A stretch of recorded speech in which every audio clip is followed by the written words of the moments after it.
I don't mind kings and dukes and things. I don't mind wigs or maces. I don't mind crowns or robes or gowns or ruffles, swords or laces. But what I do object to, and some others more than I, are the bad old practices. These baubles signify good friends, brother Australians and fellow voters. I think that you will agree with me that few of us are doters upon the customs, practices, fooleries and tomirotics of the mouldy past, nor are we apt to cast a reverent eye behindward upon ancient precedent, nor do we consent to let the cold, clammy and unusually mud-linked dead hand control the destinies of this our native land. Nay, rather do we stand tiptoe upon the summit of the present, peering out, with faces eager and expectant eyes, into the mystic future.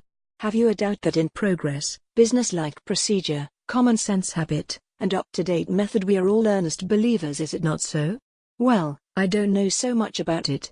'Twere easy to prove, good friends, that we are, in the lump, followers of make-believe, triflers with humbug and innocent self-deceivers. 'Twere easy to prove that our ass-like attribute indeed surpasses that of innumerable and intensely asinine asses. And here, good friends, I extend to all of you my blessing, and conclude, amidst great applause, the first lesson. Secondly, my brothers, right-thinking persons, men in the street, common-sense individuals, and people who call a spade, and others there are full many of us who deeply deplore the use or display of these gauds, decorations, baubles and trappings that belong to the unpractical, superstitious and quite unfashionable days of yore. We deride, for instance, the notion that the caudal appendage of a deceased horse perched upon the cranium of an erudite justice can add to his dignity or give to his remarks more force.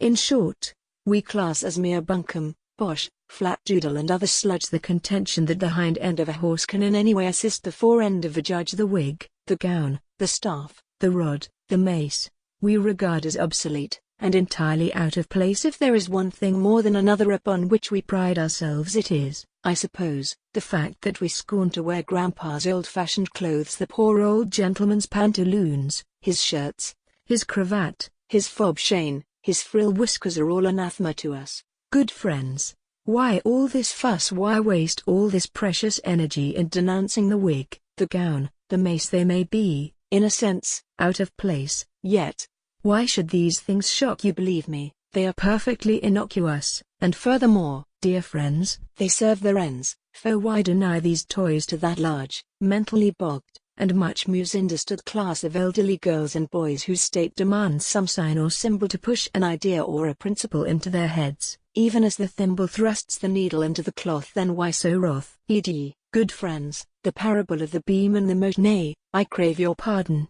but I have known a not particularly intelligent goat to view materially essential matters with a more discerning eye, to possess, so to speak, more innate perspicacity than you, that is to say, us.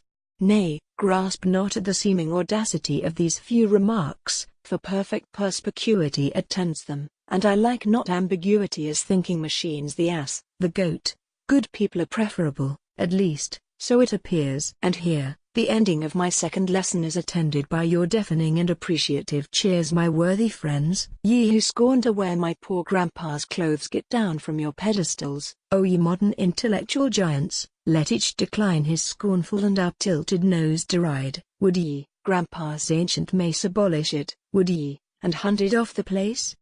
What's the matter with it? It's not eating anything, is it? And it might prove handy if a masked burglar, or a trust or a mad dog paid the house a visit. Gird, would ye, at grandpa's wig, at his gown trimmed with the overcoats of late lamented rabbits? But, oh, my up-to-date brothers, what have ye to say about grandpa's and great-grandpa's and great-great-grandpa's ridiculous customs, absurd precedents, innate systems and obsolete habits? What about that musty, dusty, mouldy, mildewed, hoary, Tory, injurious, time-wasting, insane, inane, self-ridiculed, unwieldy and utterly unprofitable system of party government? Great-great-great-great-grandpa's cherished system, good friends, does it serve our modern ends, or is it, think you, obsolete and absurd? I pause for a reply. What? Not a word do I hear you raving to have it abolished. Yearn ye to see this thing demolished? Go to the ass, ye dullards.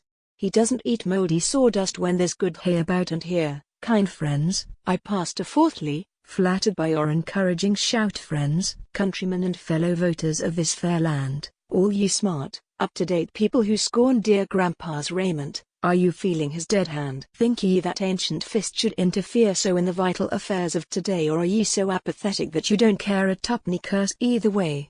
'Tis cheap and easy to scoff at grandpa's gauds and trappings, and to the devil send 'em, but have ye ever seriously considered such things as elected ministries or the initiative and referendum? Not you. You shirk, good friend. You shirk. That means work, friends. I am done. I know not what ye intend to do about it, and I haven't much hope, but, for my part, I say unto ye, in a spirit of true brotherly love, and with my hand upon my heart, that I have enjoyed the acquaintance of asses who were never fooled by musty precedent. Aye, and intelligent goats who scorned the jam-tin diet of their forebears when there was good grass about but they had no votes. And what is a goat without a vote?